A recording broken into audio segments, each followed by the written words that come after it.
صلی اللہ علیہ وسلم نے حضرت زینب رضی اللہ تعالیٰ عنہ کے ساتھ نکاح کرنا ہے۔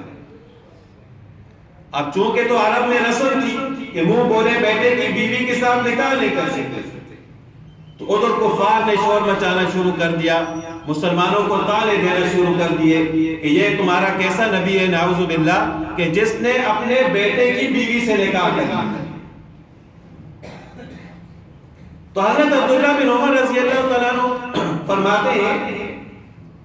کہ جب تک حکم نازل نہیں ہوا تھا ہم بھی حضرت زید رضی اللہ تعالیٰ عنہ کو زید بن محمد کہہ کر پکارتے تھے،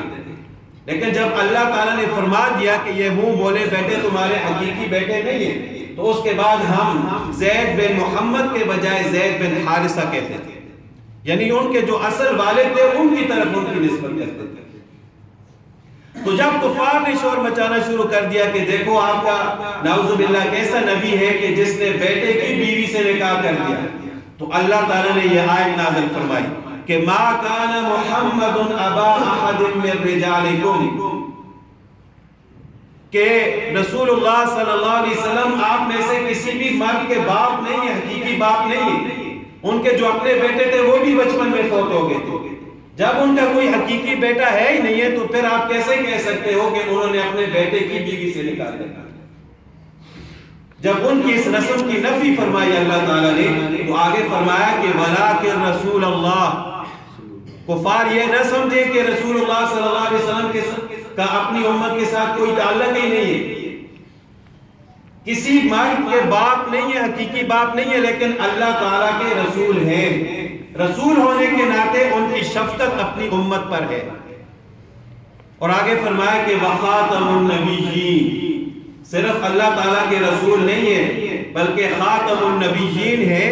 ایسے نبی ہیں کہ جن کو اللہ تعالیٰ نے آخری نبی بنایا ہے، جس کے بعد کوئی نبی نہیں آیا۔ تو یہ واضح آیت جو ہے عقیدہ ختم نبوت پر دلالت اور استدلال کرتی ہے کہ اللہ تعالیٰ نے واضح طور پر فرما دیا کہ وَخَاتَمُ النَّبِيِّينَ،